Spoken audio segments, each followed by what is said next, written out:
Em nome do Pai, do Filho e do Espírito Santo. Amém. Vinde, Espírito Santo, enchei os corações dos vossos fiéis e acendei neles o fogo do vosso amor. Enviai o vosso Espírito e tudo será criado, e renovareis a face da terra.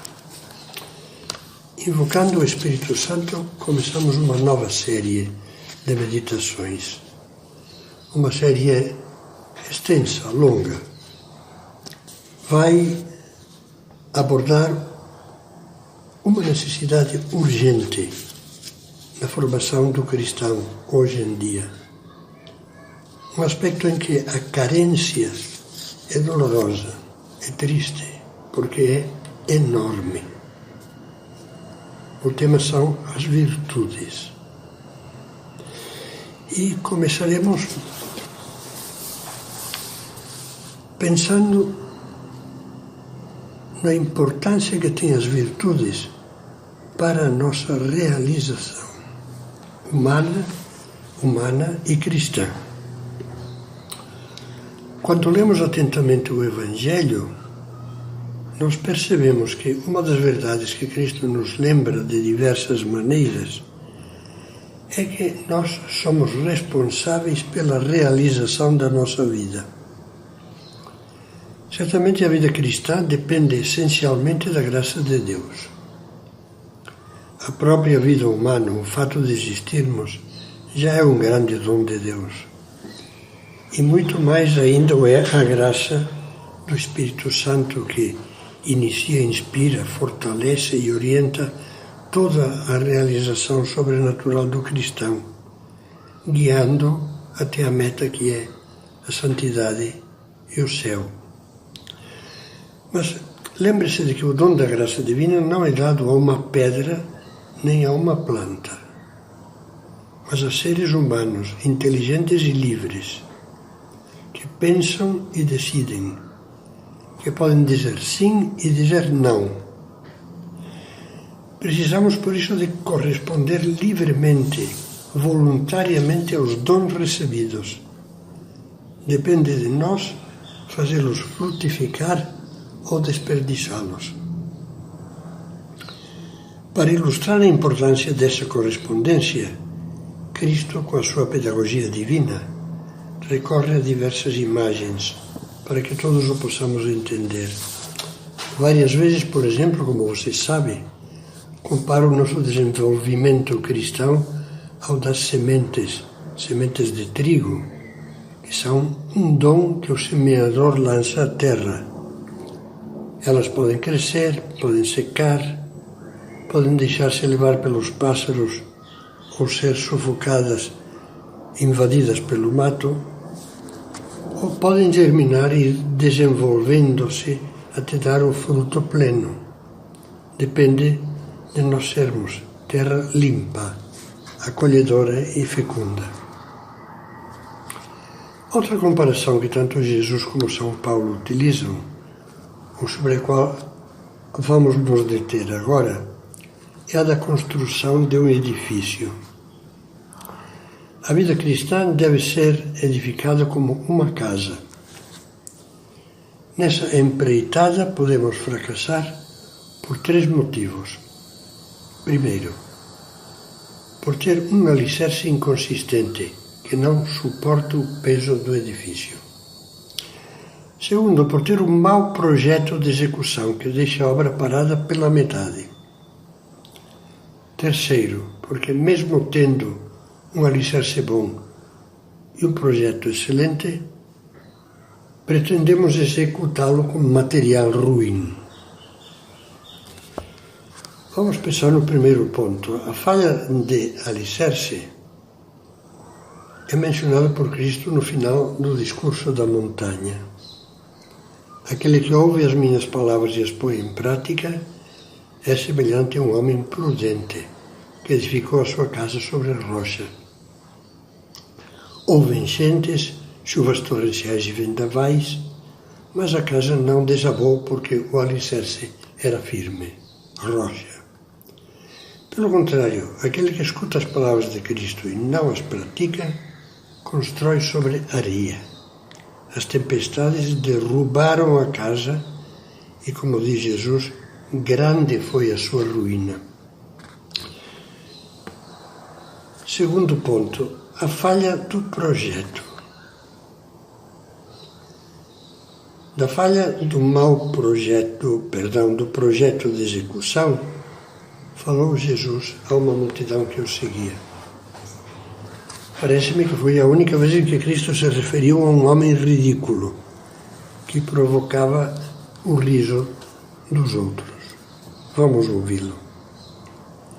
Quem dentre vós, dizia, querendo construir uma torre, não se senta primeiro a calcular a despesa para ver se tem com que acabá-la? Não acontece que depois de assentar os alicerces, não a podendo acabar, todos os que viram comecem a zombar dele dizendo: este homem principiou a edificar e não pôde terminar. Quantas vidas ficam a meio construir? O terceiro ponto era a falha do material. Sobre os materiais ruins, fala-nos São Paulo. Vamos vê-lo com mais calma, pois pode esclarecer-nos o papel das virtudes na realização cristã. São Paulo recolhe em parte as comparações anteriores do Senhor quando diz: nós somos edifício de Deus. Quanto ao fundamento, ninguém pode pôr outro diverso do que já foi posto, Jesus Cristo.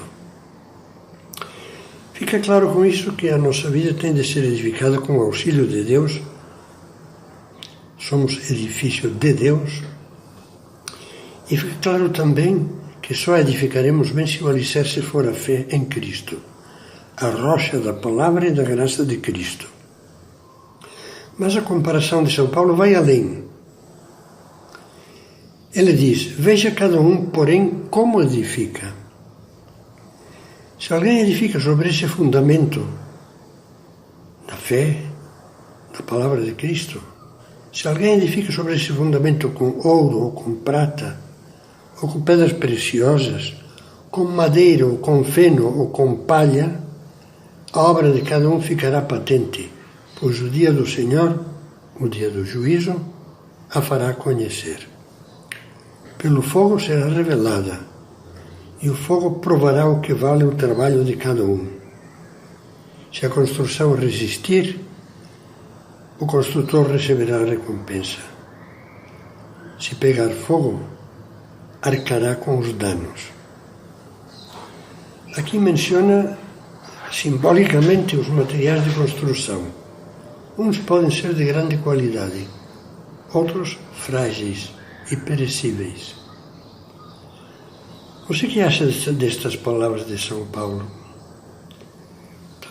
Talvez seja preciso esclarecer previamente duas coisas. Primeira, que se bem as virtudes são um importante material de construção, não são somente elas. Também são importantíssimo e imprescindível material as orações, os sacramentos, os sacrifícios e as obras de caridade. Mas não há a mínima dúvida de que as virtudes são um material imprescindível. Pessoas que frequentam os sacramentos, pessoas que rezam, que fazem orações, que fazem sacrifícios, mas não têm virtudes, espiritualmente fracassam. A importância das virtudes revela-se nesse fato. Quando a Igreja inicia um processo de canonização, a primeira coisa que estuda é a qualidade das virtudes do possível santo a ser canonizado.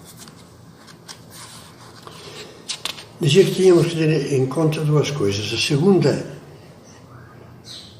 que o dia de que fala São Paulo é, como já apontávamos, o dia do juízo, em que, sob o olhar de Deus, tudo ficará claro. O que é ouro, prata e pedras preciosas.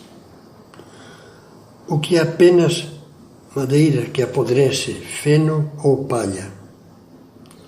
Ao mesmo tempo, o apóstolo faz uma alusão ao fogo purificador do purgatório. Mas agora não iremos tratar disso.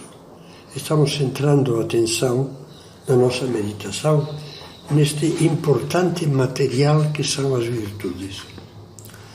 Ao longo dos capítulos seguintes, nos posts que vêm a seguir, não faltará uma breve consideração sobre as virtudes teologais, fé, esperança, caridade. No entanto, o foco desta série está, como o livro no qual se baseia, que é o meu livro A Conquista das Virtudes, o foco está concentrado nas virtudes cardeais ou virtudes humanas, que das duas maneiras se chamam, e também se chamam virtudes morais. Virtudes cardeais que são prudência, justiça, fortaleza e temperança.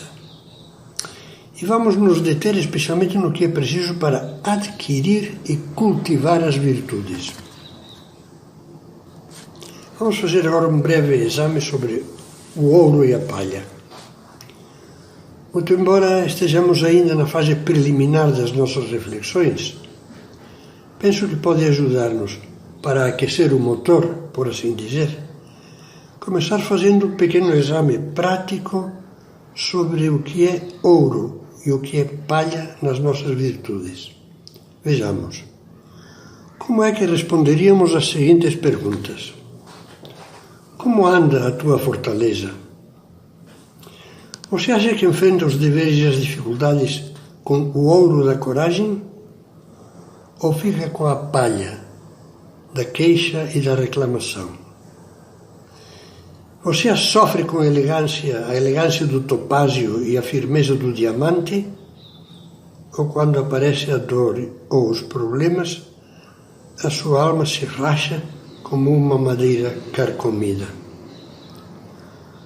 Você tem a prata de lei da paciência ou o feno combustível da irritação e o desânimo perante as contrariedades? Segunda virtude, a quantas anda a sua temperança? É o ouro da moderação no comer e no beber? Da capacidade de dizer não à gula, à tirania da imaginação, da sensualidade, dos estados de humor, estados emocionais, da verborreia, esse fluxo de fala que não para? Ou então é a palha do excesso, na comida, na bebida, na obsessão mórbida pelo sexo, na preguiça, no desleixo no trabalho, nas distrações constantes unidas a perdas de tempo, na moleza para acordar na hora certa, na autocompaixão. E que dizer da nossa prudência? Quem é rico desse ouro? Sem dúvida a pessoa responsável e previdente, que prepara com tempo os trabalhos, os deveres e a distribuição do tempo, que pensa, pondera, reza e pede conselhos antes de tomar uma decisão importante, que age na hora certa, que emprega os meios para formar retamente a sua consciência sobre o que é certo e o que é errado. Esta tem ouro. Pelo contrário, só tem feno e palha a pessoa que funciona sem reflexão, por impulso ou palpite, que vai sem pensar atrás do que os outros fazem, que se acha espontânea só quando satisfaz seus caprichos, que é escrava do que todo o mundo diz e faz, assumindo suas ideias e atitudes só porque são atuais, sem avaliar se são verdadeiras e justas. Por último, será que no dia do juízo Cristo vai dizer que você viveu bem a justiça? Não acha que talvez lhe diga que acumulou muita palha combustível? Por exemplo, maus juízos sobre os outros, difamações e calúnias, que são injustiças, competitividade desleal no trabalho, prejuízos causados por irresponsabilidade no cumprimento do dever, por faltar a palavra dada, por enganar nas transações, por não colaborar em nada para que cessem as injustiças sociais. Pensando no ouro, convido desde já a ser mais justo para com Deus, honrá-lo, agradecer-lhe, obedecer-lhe, seguir os seus mandamentos, a ser exemplar e generoso no cumprimento dos deveres familiares, profissionais e sociais, a tratar com igualdade todas as pessoas, sem admitir discriminações, nem se deixar arrastar por preconceitos de qualquer tipo ou por preferências injustas. Só isso por ora, pois a cada uma dessas virtudes cardeais dedicaremos depois vários capítulos, a cada uma delas. Como vê, há muito material de construção que precisamos adquirir e muita coisa que precisamos descartar. Não permita que o dia do juízo o encontre como aquele pobre homem de que fala Jesus, que provocava o riso dos outros que diziam: este homem principiou a edificar, mas não pôde terminar.